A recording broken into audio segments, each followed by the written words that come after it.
자, 대기 안정도 오늘 한번 들어가 보도록 하겠습니다. 대기 안정도 같은 부분은요, 이번에 교육과정이 바뀌면서 중학교 3학년에서도 살짝 나오는 부분이기도 합니다. 자, 대기 안정도라고 얘기를 하면요, 대기가 안정한지 불안정한지를 아는 거기 때문에 결국에 공기가 상승하느냐, 그 다음에 하강하느냐와 관련이 있습니다. 그런데 공기가 상승하고 하강할 때는 어떤 작용이 일어나냐면 바로 단열 작용이 일어나게 됩니다. 그러니까 단열이라고 한다면 여러분들 단열, 우리 창에서도 단열창 이렇게 얘기를 하죠. 그래서 이때 단열이라고 한다면은 열교환 자체가 안 되는 상황을 단열이라고 얘기를 하죠. 자, 그래서 항상 할 때 나오는 부분이 바로 이런 지표에서 일단은 공기를 위로 올립니다. 그래서 공기가 상승할 때, 그 다음에 공기가 하강할 때를 얘기를 하죠. 공기가 상승하면 우리 지표면에서는 상대적으로 뭐라고 하나요? 네, 저기압이라고 얘기를 하고요. 그 다음에 공기가 하강하는 그 하강기류가 생기는 것을 바로 고기압이라고도 얘기를 합니다. 자, 그런데 자 보세요. 지금 단열이기 때문에 열교환이 안 되고 있습니다. 자, 저기압일 때 일단 공기가 상승을 하게 되면 주변의 공기는 어떻게, 주변의 기압, 그러니까 기압은 어떻게 돼요? 주변의 기압은 낮아지게 되겠죠? 낮아지니까, 기압이 낮아지니까 요 크기에서 어떻게 되냐면 이렇게 팽창을 하게 됩니다. 자, 그러면 여기 고기압, 그러니까 하강기류에서는 어떻게 되겠어요? 하강기류에서는 바로 주변보다 공기가 내려오면은 주변보다 기압이 높아지니까 이 크기에서 어떻게 되겠습니까? 원래 크기에서 네, 바로 쪼그라들게 되는 거죠. 자, 요거 이제 화살표로 한번 표시를 해주면서 한 번 더 볼까요? 자, 일단은 자, 여기 저기압 공기가 상승합니다. 공기가 상승하니까 결국에 어떻게 돼요? 자, 부피가 팽창했죠. 이때 팽창하는데 무슨 상황으로 팽창을 하느냐? 바로 단열되면서 팽창을 합니다. 그래서 공기가 상승하는 거를 뭐라고 하느냐? 단열 팽창이라고 얘기를 합니다. 자, 단열 팽창이 일어나게 되면, 자, 단열 팽창이 일어나게 되면 아까 얘기한 거 어떻게 될까요? 자, 일단 자, 상승하게 되면은 주변 기압이 낮습니다. 낮으니까 공기가 팽창하고요. 공기 덩어리가 팽창하고, 자, 이때 단열, 열교환을 하지 않으면서 팽창을 했기 때문에 이 공기, 지금 우리가 말하고 있는 공기는 요 주변에 있는 공기가 아니라 요 공기입니다. 이 대상 공기는 어떻게 돼요? 공기는 팽창을 합니다. 그러니까 주변에 대해 주변한테 일을 해주는 거죠. 그래서 일을 했기 때문에 내부의 에너지는 감소하게 됩니다. 이랬으니까 내부 에너지 감소하겠죠? 내부 에너지가 감소하기 때문에 바로 온도가 하강하는 효과가 일어납니다. 결국에 단열 팽창이 일어나면 뭐 한다? 바로 온도가 하강한다를 세트로 외워주시면 되겠습니다. 자, 그러면 우리 반대에 하강할 때를 한번 보죠. 자, 공기가 하강합니다. 공기가 하강하면 우리 반대니까 뭐겠어요? 자연스럽게 나와야죠. 네, 바로 단열 압축이겠죠. 자, 요거는 이제 말로 한번 설명을 해볼게요. 자, 하강을 합니다. 그러면 주변의 기압이 높죠. 그러면 어떻게 돼 있어요? 공기가 압축합니다. 압축이 된다라고 얘기를 하면 얘가 일을 한 건가요? 얘가 주변에 대해서 일을 한 건 아니죠. 주변이 얘한테 일을 한 겁니다. 그러니까 결국에 뭐예요? 에너지를 준 거죠. 그래서 내부 에너지가 증가하게 되고 결국에 단열 압축은 바로 무엇을 초래한다? 온도 상승을 초래한다 라고 얘기를 할 수가 있습니다. 이때 자, 온도 하강, 그 다음에 온도 상승 요 부분을 우리 뭐라고 하냐면 합쳐서 네, 단열이죠. 단열인데 감율이에요. 자, 감소하는 율이에요. 단열되면서 감소하는 율을 얘기를 합니다. 결국에 온도 변화와 관계가 있죠. 자, 우리 요 그림 조금 더 한 번 더 끝내고 갑시다. 자, 기압, 주변의 기압은 어디가? 네, 바로 지표면이 높고요. 그 다음에 상공이 낮습니다. 그죠? 이 지표면 중에서도 상대적으로 낮은 곳, 상대적으로 높은 곳으로 해서 상승기류, 하강기류가 나눠지죠.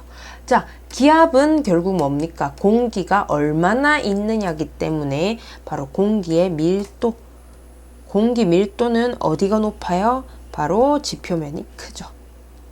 지표면이 크게 되고요. 그 다음에 고도는요. 당연히 어디가 높아요? 여기가 높죠. 여기가 낮습니다. 요런 걸 여기 이제 기니디 이런 식으로 해서 나올 수가 있겠죠. 자, 공기 밀도와 기압은 비슷하다라는 것까지도 한 번 더 확인을 하면서 우리 단열 감률 쪽으로 넘어갑시다. 자, 단열 감률을 얘기를 하기 위해서는요. 바로 공기가 건조하냐 습윤하냐도 중요합니다. 자, 그래서 단열 감률을 할 때 가장 크게 신경 써야 되는 건요. 바로 건조한 공기냐 혹은 습윤한 공기냐를 얘기를 합니다. 습윤한 공기는 다른 말로 포화된 공기라고 얘기도 하고요. 자, 건조한 공기는 다른 말로 얘기를 하면은 불포화 공기입니다. 불포화 공기라는 말은 상대 습도가 몇 도? 상대 습도가 100% 미만인 애를 불포화 공기라고 하죠. 자, 포화 공기는 뭐라고 합니까? 상대 습도 100%를 얘기를 합니다. 자, 이때 건조 공기 같은 경우에는 1km당 10도가 왔다 갔다 합니다. 자, 그래서 상승하면 마이너스일 거고 하강하면 플러스겠죠. 자, 그 다음에 습윤 공기는요. 습윤 공기는 바로 1km당 5도입니다. 그래서 5도 플러스 마이너스 이렇게 갑니다. 하지만 1km로 나오면 얼마나 좋게요. 하지만 보통 100m로 나옵니다. 100m당 몇 도냐? 1도. 그 다음에 얘는요. 100m당 0.5도라고 얘기를 합니다. 여기서 끝나면 정말 좋아요. 하지만 하나가 더 나옵니다. 자, 생소한 개념일 수도 있는데요. 바로 이슬점 감률이라고 해서 이슬점에 대한 얘기도 나오게 됩니다. 자, 이슬점 여러분들 아마 교육과정이 바뀌기 전이었을 테니까요. 여러분들 1학년 때 배웠을까요? 지금 중학교 1학년들은 안 배우거든요. 자, 여러분들은 아마 배웠을 거라 생각을 하면서도 제가 한 번 더 설명을 해드릴게요. 자, 이슬점은 무슨 얘기냐면요. 포화 상태가 될 때의 온도를 얘기를 합니다. 그러니까 어느 순간 갑자기 공기가 포화가 됩니다. 그때의 온도를 이슬점이라고 얘기를 해요. 자, 이 이슬점, 이게 무엇이 중요하느냐? 자, 이슬점 같은 경우에는 보세요. 자, 포화 상태가 될 때의 온도입니다. 자, 그러니까 어떤 공기가 뭔가를 가지고 있어요. 수증기를 요만큼 가지고 있어요. 요만큼 가지고 있는데 이때 이 온도가 30도라고 얘기를 합시다. 30도에 이 공기가 최대로 가질 수 있는 양은 빨간색으로 표시할게요. 최대로 가질 수 있는 양은 요 정도예요. 이거를 특정 온도에 가질 수 있는 최대 수증기량이라고 해서 포화 수증기량이라고 얘기를 하죠. 포화 수증기량. 그런데 여기는요. 지금 30도는 요만큼 가질 수 있는데 결국엔 뭐만 가지고 있어요. 지금 요 정도 파란색만 가지고 있잖아요. 자, 그런데 온도가 감소하면 바로 포화 수증기량이 감소합니다. 그러면서 결국에 가지고 있는 양과 포화 수증기량이 같아지면 상대 습도가 100%가 돼요. 자, 그 말은 결국에 이슬점이라고 얘기를 한다면요. 결국에 현재 내가 가지고 있는 현재 수증기량과 비슷하다라는 얘기가 됩니다. 무슨 얘기인지 아시겠나요? 자, 이슬점은 결국에 포화가 돼서, 그러니까 포화가 돼서 오는 거기 때문에 여러분들은 현재 수증기량이랑 같지는 않지만 비슷한 개념이라고 생각을 하시면 돼요. 그런데 얘도 단열 감률이 일어납니다. 전혀 안 변할 것 같죠? 왜냐하면, 아니, 선생님, 공기가 상승하는 거랑 내가 가지고 있는 게 없어지는 거랑은 다르지 않나요? 라고 생각을 하면서 많은 친구들이 낚여요. 그래서 항상 여기서 많이 나오는 문제가 뭐냐면 절대 습도는 일정하다. 절대 습도는 결국에 내가 가지고 있는 현재 수증기량이랑 관련이 있거든요. 그래서 공기가 상승할 때 절대 수증기량은 감소한다. 아니, 일정하다. 동그라미. 그러면 여러분들은 땡, 등급 하락. 이렇게 되는 겁니다. 자, 이 부분 자세히 한번 보도록 하죠. 자, 이슬점 감률 같은 경우에는요, 바로 불포화 공기, 건조 공기일 때랑, 그러니까 불포화 상태일 때랑, 그 다음에 포화 상태일 때랑 달라요. 움직이는 게 다릅니다. 자, 포화 상태는 결국 수분한 공기를 했었죠? 네, 수분한 공기라고 얘기를 했었고요. 자, 불포화 상태일 때는 1kg당 얼마씩 감소하냐면 2도씩 감소합니다. 그러니까 100m당 얼마? 0.2죠. 굉장히 작게 감소를 하고요. 포화 수증기일 때는 포화일 때, 포화 상태일 때 이슬점 감률은 바로 1km당 얼마? 바로 5도씩 감소를 합니다. 100m당 0.5도죠. 이거 뭐랑 같아요? 바로 수분한 공기의 단열 감률, 수분 단열 감률과 똑같이 됩니다. 자, 그러면 제가 질문 하나 드릴게요. 자, 질문 하나 드릴게요. 상승할 때, 공기가 상승 시에 이 공기는 불포화입니다. 불포화 상태고요. 자, 상승 시에 불포화 공기라면은 현재의 수증기량은 일정할까요? 바로 아닙니다. 안 일정해요. 자, 불포화, 현재 수증기량, 상승할 때 불포화 공기는 현재 수증기량이 일정하나요? 라고 물었을 때 여러분들은 무엇을 생각해야 된다? 바로 이슬점 감률을 생각하셔야 됩니다. 불포화 상태일 때 몇 도씩 감소? 1km당 2도씩 감소한다. 그래서 현재 수증기량은 일정하지 않고 감소를 하고 절대 습도도 감소를 합니다. 오케이? 네, 그러면은 요거를 바탕으로 해서 이제 구름 생성 한번 들어가 보도록 할게요. 자, 구름이 생성되려면은 먼저 공기가 상승해야 됩니다. 공기가 상승해야 되고요. 그 다음에 공기가 상승되면 뭐가? 네, 단열 팽창이 일어납니다. 단열 팽창이 일어나면 무슨 현상이 일어난다? 바로 온도 하강이 일어납니다. 이때 온도 하강이 일어나면 뭐가 증가? 온도 하강이 일어나면 상대 습도가 증가합니다. 상대 습도가 증가하면 결국에 상대 습도가 100%가 되고요. 이때가 바로 구름이 형성이 되죠. 구름의 생성인데요. 여러분들 아마 모르는 부분 조금 있을 것 같아요. 선생님, 온도 하강을 하는데 상대 습도가 왜 증가하나요? 라고 얘기를 하죠. 자, 상대 습도, 자, 포화 수증기량분의 현재 수증기량에 곱하기 100을 합니다. 자, 이렇게 얘기를 하면 이래요. 선생님, 포화 수증기량은 또 뭔가요? 아까 얘기를 했었는데요. 자, 포화 수증기량은 특정한 온도, 그러니까 지표상에서 공기가 온도가 있습니다. 만약에 상온 25도라고 얘기를 할게요. 25도라고 얘기를 한다면요. 이 온도에 최대로 내가 뭔가를 가질 수 있는 그 양이 있어요. 수증기량이 있어요. 그게 바로 포화 수증기량입니다. 포화가 되기까지의 수증기량. 자, 그러니까 제가 만약에 제 위장이 햄버거를 빅맥 세트를 한 3개를 먹을 수 있다고 칩시다. 최대로 먹었을 때요. 그러니까 위장을 엑스레이로 딱 찍었을 때 꽉 차요. 이게 바로 포화 수증기량입니다. 량. 하지만 이거 빅맥 세트를 먹을 땐 3개를 먹지만 채소를 안 좋아해서 채소를 먹을 때는 양상추 2조각만 먹어도 배가 찬단 말이죠. 이렇게 상황에 따라서, 그러니까 공기는 온도에 따라서 최대로 들어갈 수 있는 게 다른 거. 이게 바로 포화 수증기량입니다. 그러면 현재 수증기량은요? 바로 지금 내가 가지고 있는 수증기량을 얘기를 하죠. 결국에 다시 말하면 요거는 수증기량이라고도 얘기를 하고요. 수증기압이라고도 얘기를 합니다. 기압과 관련이 있는 거기 때문에, 그래서 여러분들 문제 풀다가 포화 수증기압 혹은 현재 수증기압이라고 얘기를 하더라도 당황하지 않고 그냥 해주시면 됩니다. 자, 이때 상대 습도는요, 포화 수증기량분의 현재 수증기량인데요. 자, 온도가 하강합니다. 자, 그 전에 온도가 하강하죠. 온도 하강, 이거 건조한 공기일까요? 수분한 공기일까요? 바로 건조한 공기죠. 왜요? 아직 100% 안 됐으니까. 건조하기 때문에 결국에 1km당 얼마? 네, 1km당 10도씩 감소를 한다까지도 생각을 해주셔야 돼요. 자, 그렇게 해서 상대 습도가 점점 증가합니다. 점점 증가해요. 자, 현재 수증기량은 얼마만큼 감소해요? 지금 건조기 때문에 2도씩 감소를 하죠. 포화 수증기량은 10도씩 감소를 합니다. 자, 결국 그렇게 해서 일치하는 그 구간에 상대 습도가 100%가 되고요. 이때 구름이 생성이 됩니다.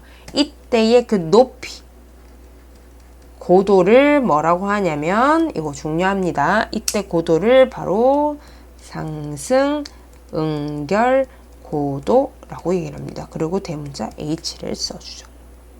이때 이 높이는 상승 응결 고도고요. 이때 구름이 형성이 되는 온도는 뭐라고 합니까? 바로 이슬점이라고 얘기를 하죠. 오케이. 자, 그러면 우리 상승 응결 고도 한번 볼까요? 상승 응결 고도의 식은요. H는 125의 T-TD입니다. 자, 이때 TD는 이슬점이고요. 이슬점이고 얘는 상온, 그러니까 지표에 있을 때 0m일 때의 기온을 얘기를 합니다. 이거 외우는 방법. 자, 대문자 T죠. 울어요. 엄마 나 시험 빵점 맞았어 하면서 전화를 하면서 웁니다. 125번을. 125번을 엄마가 전화를 안 받아서 125번이나 전화를 하는 거예요. 울면서.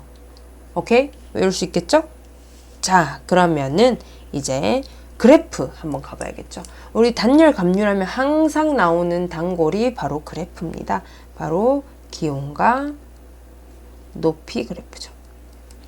이거 하나도 어려울 거 없는데 여러분들이 조금 헷갈려 해요. 자, 우리 수학에서 1차 함수 할 때, 자, 1번, 2번. 1번, 2번 중에 뭐가 더 기울기가 가파른가요? 2번이 더 가파르죠? 우리 지우각 여기서는요, 자, 거꾸로 나옵니다. 뭐가 더 가파를까요? 자, 기온 감률이 뭐가 더 가파를까요? 바로 이쪽 높이 쪽으로 더 기울어진 거. 더 기울어진 게 훨씬 더 감률이 큽니다. 왜 그럴까요? 는 왜 그럴까요? 하고 묻기 전에 여러분들은 같은 높이를 세팅을 하시고요. 그 다음에 기온 차이를 보면 되겠죠. 자, 같은 높이니까 높이가 이만큼 변하는 동안에 기온은 얼마만큼 변했나. 요거를 체크를 해주시면 훨씬 더 괜찮을 겁니다. 자, 감률 큰 거는 우리 단열 감률에서는 높이 쪽으로 더 비스듬하게 기댄 게 훨씬 더 감률이 큽니다. 자, 그러면 요거는 이제 모식적으로 갖다 치고요. 우리 실제 단열 선도를 한번 봐야겠죠? 자, 실제 단열 선도 같은 경우에는요. 여기 높이 혹은 기압입니다. 기압이 들어가고요. 그 다음에 세로축에서는 네, 바로 온도, 기온이 들어가는데요. 자, 이때 건조 단열 같은 경우 이렇게 온도들이 이렇게 표시가 되어 있고요. 건조 같은 경우에는 1kg당 10도, 1kg당 10도 이렇게 평행하게 기온마다 이런 식으로 네, 그려져 있습니다. 제가 지금 그림이 조금 이상한데요. 이렇게 그려져 있습니다. 자, 그 다음에 습윤 같은 경우에는 어떻게 돼요? 자, 습윤은 1kg당 5도죠. 요거의 딱 절반만큼 해가지고 네, 이렇게 그 다음에 이건 평행하게 이런 식으로 네, 습윤 단열 감률이 들어가고요. 그 다음에 이슬점 감률 같은 경우는 2도 정도죠. 네, 2도죠. 네, 그래서 이렇게 평행하게 이런 식으로 무한 반복되는 게 바로 실제 단열 선도입니다. 그래서 이거를 통해서 이제 저군이 어떻게 형성되는지, 그 다음에 층운이 어떻게 형성되는지를 알 수가 있어요. How? 이제 해보도록 할게요. 자, 요 그림은요, 여러분들 그냥 검색하면 잘 안 나올 거거든요. 네, 좀 더 정확한 그림을 보고 싶다면요, Q에 T 로그 P 다이아그램 해서 검색을 해보시면 될 것 같아요. 자, 저군 같은 경우에 한번 보죠. 자, 저군은 일단 공기가 상승하죠. 공기가 상승을 하게 되면은, 자, 공기 상승하면 뭘 따라갈까요? 이 세 개 선 중에서 뭘 따라가겠어요? 이거 불포화 공기죠. 네, 그래서 건조 단열 감률을 따라서 요 점선을 따라서 이동합니다.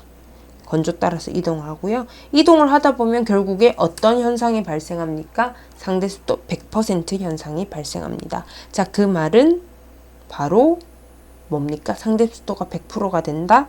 그러면 뭐랑 만나야 될까요? 습윤과 만난다? 아니죠. 자, 건조한 감률, 건조 단열 감률을 따라서 이동을 한다면 결국에 뭐랑 같아지겠어요? 상대 습도니까, 네, 이슬점 감률과 교점. 일 경우에 구름이 형성이 됩니다. 이것이 바로 상승 응결 고도 이렇게 되죠. 그래서 보면은 건조 단열 감률 따라 이동을 해서 결국에 이슬점 감률과 교점인 데를 상승 응결 고도로 하고요. 이거 이후에는 어떻게 가겠어요? 바로 수분 감률, 수분 단열 감률을 따라서 이동하겠죠. 이걸 따라 이동을 하고, 자, 결국에는 구름이 무한정이 아니겠죠? 결국 구름은 끝이 납니다. 이때 구름이 끝나는 거 어떻게 알 수 있을까요? 자, 일단은 수분 감률을 따라서 이동을 하기 때문에 바로 수분 감률과 무엇의 교점일까요? 갑자기 건조? 아니죠. 자, 수분과 무엇의 관점이냐면요. 주변 기온과, 그러니까 이때를 환경 기온이라고 얘기를 합니다. 그러니까 주변 기온이라 하셔도 되고요. 이 주변이 결국에 환경이니까요. 환경 기온의 교점의 고도가 바로 구름이 끝나는 고도가 되는 거죠. 요거는 저군일 경우고요. 저군일 경우고, 자, 층온 같은 경우에는 공교롭게도 건조, 그 다음에 이슬점, 그 다음에 환경 기온이 교점이 모두 교점 한 점에서 만나요. 그래서 이후에 상승이 제한되는 경우가 보이게 됩니다.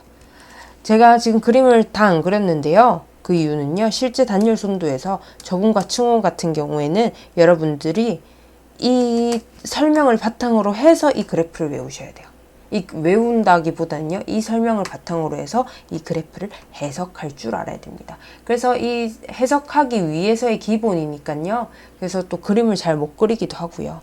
문제집이나 그 다음에 교과서 이런데 그림 예쁘게 잘 나올 거거든요. 그거 보면서 한번 봐주시면 될 것 같아요. 자, 대기한 정도 다시 한번 가겠습니다. 우리 저번 시간 했던 거. 대기한 정도 부분인데요. 결국 대기한 정도는 환경 기온과 그 다음에 우리 감률, 그러니까 단열 감률 있죠? 감률 기온과의 어떤 비교라고 얘기를 하시면 되겠습니다. 자, 만약에 공기가 상승한다라고 칩시다. 공기는 필연적으로 상승을 하죠. 자, 만약에 공기가 상승을 할 때에, 자, 1번 케이스, 주변의 온도와 그 다음에 공기의 온도. 어떠냐에 따라서 총 3가지의 케이스로 나눌 수가 있는데요. 자, 주변의 온도가 우리의 공기와 그 다음에 주변의 공기를 비교를 했을 때 얘가 좀 더 높은 경우, 그 다음에 반대 경우, 그 다음에 같은 경우를 한번 생각을 해보십시다. 자, 그럼 주변보다 기온이 높으면 공기 어떻게 돼요? 바로 상승하게 되죠? 상승을 하니까 얘는 불안정합니다. 일단은 뭔가 움직인다는 것 자체가 불안정하다는 거죠. 근데 주변의 공기가 우리 가지고 있는 공기덩이보다 높아요. 그러면은 어떻게 돼요? 공기를 올렸을 때 주변이 공기가 더 높으니까 다시 돌아갈게 하면서 하강하게 됩니다. 이 경우는 바로 안정이라고 얘기를 할 수 있겠죠. 자, 그리고 같은 경우는 이러지도 못하고 저러지도 못하고 바로 중립 상태로 있게 됩니다. 자, 그래서 그 경우를 우리 그림으로 그려보면요. 그림으로 그려보면, 자, 이 부분이 건조고요. 그 다음에 빨간색 부분을 기온이라고 하겠습니다. 자, 기온. 자, 건조 일단 한번 얘기해 볼까요? 자, 건조 같은 경우에는 이렇게 똑같죠. 똑같잖아요. 그죠? 1kg에 10도씩 똑같습니다. 자, 근데 기온. 우리 기온을 보면 지금 요거. 자, 주변 공기, 지금 우리 이 공기, 상승하는 공기가 훨씬 더 기온 감률이 높대요. 그다음 낮죠? 낮기 때문에 다시 돌아갑니다. 그래서 요거 안정한 이 두 번째 그림이 되겠고요. 두 번째 그림이 되겠고, 자, 첫 번째 그림 한번 봅시다. 자, 첫 번째 그림은요. 자, 주변 공기가 높아야 되기 때문에 어떻게 돼야 돼요? 기온이 이런 식으로 돼야겠죠? 네, 이런 식으로 되면 어떻게 돼요? 자, 공기를 올려봅시다. 올리면 어떻게 됩니까? 기온이 얘보다, 즉 같은 고도에 있는 이 빨간색 기온보다 높죠. 그래서 불안정해집니다. 요게 1번. 자, 그 다음에 중립 같은 경우에는 어떻게 돼요? 바로 이런 식으로 똑같이 가게 되죠. 이게 바로 3번 이렇게 됩니다. 여러분들 이거 그림 볼 때요. 절대 외우시면 안 돼요. 지금 안 봐도 틀리는데요. 안 봐도 나도 실수를 하잖아요. 근데 여러분들 같은 경우에는 이거 외우게 되면 100% 틀립니다. 자, 그래서 이걸 봤을 때 그림 어떻게 보시냐면요. 자, 좀 더 확대해서 그림 어떻게 보시냐면, 자, 요렇게, 그다음에 요렇게 있다고 칩시다. 이렇게 있다 치면요. 여기가 기온이죠. 기온이고 여기가 높이입니다. 그러면 같은 고도라고 하면, 자, 이렇게 선을 그어주는 거예요. 같은 고도에서 높이를 비교를 하는 거예요. 여기. 요거라 생각을 하면은, 자, 이때 기온하고 요때 기온하고 뭐가 더 높아요? 이 공기가 지금 이 주변에 빨간색 환경 기온보다 높죠. 그러니까 얘는 불안정. 이런 식으로 된다. 이렇게 해석을 해주시면 될 것 같아요. 절대 외우시면 안 됩니다. 절대로. 자, 그래서 이거를 좀 더 직관적으로 나타내는 어떤 영역이 있습니다. 이렇게 두 가지 영역으로 나타내죠. 이런 식으로 나타냅니다. 자, 지금 이거 수분 단열 감률선이고요. 얘는 건조 단열 감률선입니다. 자, 이때 수분보다, 자, 보세요. 이 감률보다 이쪽으로 가는 편은 뭐예요? 좀 더 안정한 편이죠. 그래서 수분보다 오른쪽, 수분보다 감률이 작은 건요, 무조건, 네, 무조건 안정화돼서 절대 안정층이라고 얘기를 합니다. 네, 얘는 뭐 건조하건 수분하건 뭐 포화 여부랑은 관계 없습니다. 포화 여부랑 관계가 없고요. 그 다음에 어느 상황에서나 항상 안정한 게, 우리 과학에서 항상 이란 말 잘 안 하는 거 아시죠? 자, 항상 안정합니다. 그게 바로 절대 안정이고요. 반면에 건조 단열 감률보다 감률이 커요. 그러니까 10도보다 더 많이 감소한다 라고 얘기를 한다면 얘는요, 절대 불안정입니다. 항상 불안정하다라는 얘기가 됩니다. 자, 그럼 가운데 이 애매한 걸 뭐라고 하냐면요, 바로 조건부 불안정이라고 얘기를 하는데요. 이때 조건부 불안정 같은 경우에는, 네, 불포화, 건조하지 않은 공기, 건조한 공기, 불포화 같은 경우에는요, 안정하고요. 우리 수분한 공기는, 네, 수분 공기는 불안정합니다. 이렇게 조건에 따라서 안정할 수도 있고 불안정할 수도 있고 하는 영역이 나와 있으니까 이 부분도 참고를 해주시면 될 것 같아요. 자, 그럼 이제 팬 현상 한번 보도록 할까요? 자, 팬 현상 한번 보겠습니다. 자, 팬 현상은 일단 공기가 산을 넘어갈 때에 지금 산 넘기 전하고 후에서 산을 넘고 난 후에 갑자기 공기 온도가 높아지는 현상을 팬 현상이라고 얘기를 하고요. 이때 부는 바람을 녹새바람이라고도 얘기를 하게 됩니다. 자, 그게 왜 차이가 나는지 한번 보도록 할게요. 자, 상승 응결고도가 요쯤이라고 생각을 해봅시다. 자, 지금 공기가, 네, 상승을 합니다. 상승을 하면 단열 팽창하면서 온도 하강합니다. 온도 하강할 때에 얘는 불포화 공기이기 때문에 1km당 얼마? 1km당 10도씩 감소를 하게 됩니다. 자, 그런데 상승 응결고도에 도달을 해요. 그러면은 결국에 지금 포화 상태가 됐다는 말이죠. 포화 상태가 되면서 여기 지금 구름이 있고요. 구름이 발생을 하면서 이쪽에 이제 비를 뿌리기 시작합니다. 비를 뿌리면, 자, 결국에 지금 포화 상태이기 때문에 수분 담열 감률이죠. 그래서 B부터 C까지는, 네, 1km당 얼마? 네, 5도씩 감소를 하게 됩니다. 그래서 총 이게 1km라고 얘기를 하면은 15죠. 자, 그런데 C번에서 구름이 끝나요. 끝나고 난 뒤에 이제 C에서 D로 내려올 때는 공기가 하강하니까 단열, 압축, 온도 상승이 일어납니다. 얼마만큼? 구름이 끝났으니까 불포화죠. 그래서 1km당 얼마? 10도씩 증가를 하게 되죠. 자, 그러면 이때 기온은 어떻게 돼요? 여기 지금 총 2km, 그러니까 요까지 1km, 요까지 2km, 그러니까 총 1이라고 얘기를 했을 때요.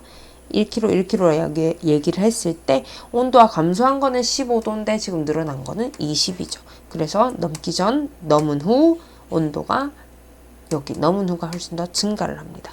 이게 바로 녹새바람이죠. 자, 요 부분, 자, 요약해 볼까요? 산 넘은 후에 산 넘은 후 어떻게 됩니까? 기온은 어떻게? 기온 상승하고 그 다음에 이슬점은요? 이슬점은 하강하겠죠? 왜요? 그거 한번 볼게요. 자, 그 다음에 상대 습도는 감소합니다. 감소하고 그 다음에 절대 습도 역시 감소합니다. 이거 일단 적어놓고 한번 해볼게요. 이거 외우라 소리 아닙니다. 자, 그래프 한번 그려볼까요? 그래프 이렇게 쭉 그리면요.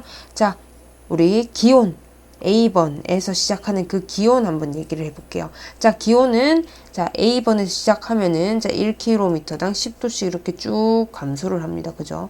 감소를 쭉 해요. 쭉 하다 보면 어떻게 돼요? 포화 상태에 도달하죠? 포화 상태에 도달하니까 네, 이런 식으로 가겠습니다. 이런 식으로. 자, 그렇게 된 다음에 어떻게 됩니까? 다시 자 B에서 도달해서 이제 C까지 갔어요. C로 도달한 다음에 D는 어떻게 돼요? 다시 온도가 증가합니다. 자, 어떤 기울기만큼? AB 기울기만큼요. 그래서 평양을 쭉 가면 이런 식으로 가게 되죠. D. 이렇게 가게 됩니다. 이게 바로 네, 기온이고요. 자, 그럼 이슬점의 관점에서 한번 볼게요. 자, 이슬점의 관점에서 B까지는 어떻게 돼요? 2km씩 감소를 하게 되죠. 2km씩 감소를 2km까지 이렇게 해서 감소를 하게 되면 어떻게 돼요? 대략 한 요쯤 되겠네요. 그죠? 요쯤 거의 수직이 요렇게. 자, 여기도 A예요. 하지만 이슬점이니까 A 프라임이라 얘기를 할게요. 자, A 프라임이라서 시작을 해가지고 자, 상승 은결고도 쪽으로 가면은 요 만났죠. 만나고 이제 구름이 생성이 됩니다. 그 다음에 어떻게 돼요? 요렇게 쭉 C까지 수변처럼 오도록 하다가요. 그 이후에 D로 갈 때 어떻게 됩니까? 이제 다시 건조 공기이기 때문에 5가 아니라 2만큼 증가를 하게 되죠. 2만큼 증가. 요렇게 해서 증가를 하면 어떻게 돼요? 요런 식이 돼버리죠. D 프라임. 자, 그러면 최종적으로 이슬점은 어떻게 됐습니까? A 프라임에서 D 프라임 갔으니까 이슬점 감소한 거 맞죠? 이슬점 감소했으니까 뭐가 감소했습니까? 바로 네. 절대 습도가 감소를 하게 되는 거죠. 절대 습도가 감소하게 되는 거죠. 좋습니다. 자, 이제 안개 한번 볼까요? 자, 안개의 종류에는요, 냉각돼서 이렇게 만들어지는 게 있고요. 그 다음에 수증기가 첨가되면서 만들어지는 게 있습니다. 그래서 냉각 같은 경우에는요, 네, 크게 세 가지 복사, 이류, 활승이 있고요. 그 다음에 수증기 첨가 같은 경우에는 전성과 그 다음에 활승이 있습니다. 자, 복사 안개 같은 경우에는요. 바로 복사 냉각에 의해서 이루어집니다. 복사 냉각에 의해서 지표 기온이 하강합니다. 복사 냉각이 일어나면서 지표 기온이 하강을 하게 되면 우리 기본적으로는 요렇게 온도가 그러니까 높이가 높아질수록 온도가 감소하잖아요. 그런데 복사 냉각이 일어나게 되면은 지표면 부근이 기온이 내려갑니다. 기온이 내려가게 되면서 어떻게 되냐면 자, 요런 식으로 되게 되죠. 요런 식으로. 그러니까 지표 기온이 하강하게 되면서 요런 식으로 나타나게 됩니다. 그래서 요렇게 역전층이 생기기도 하거든요. 역전층은 말 그대로 역전된 층이에요. 그러니까 높이가 높아질수록 온도가 상승하는 구간을 역전층이라고 얘기를 합니다. 자, 복사 냉각은요. 지표 기온이 하강하면서 네, 상대 습도가 100%가 돼서 안개가 만들어지는 거고요. 이류 같은 경우에는 이동한다는 거예요. 공기가 이동을 합니다. 어떻게 이동할까요? 바로 온난 스뷴한 그러니까 따뜻하고 수증기가 많은 공기가 찬 곳을 지나갑니다. 찬 곳을 지나가면 어떻게 될까요? 밑에가 냉각이 되면서 안개가 만들어지겠죠. 자, 활승.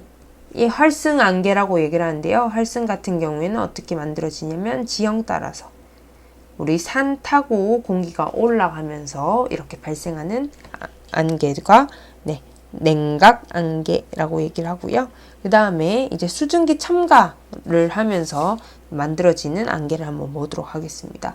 자, 전선 안개가 있는데요. 자, 전선 안개 같은 경우에는 전선 부근에서는 비가 오죠. 이때 비가 오는데 이 내린 비가 증발을 합니다.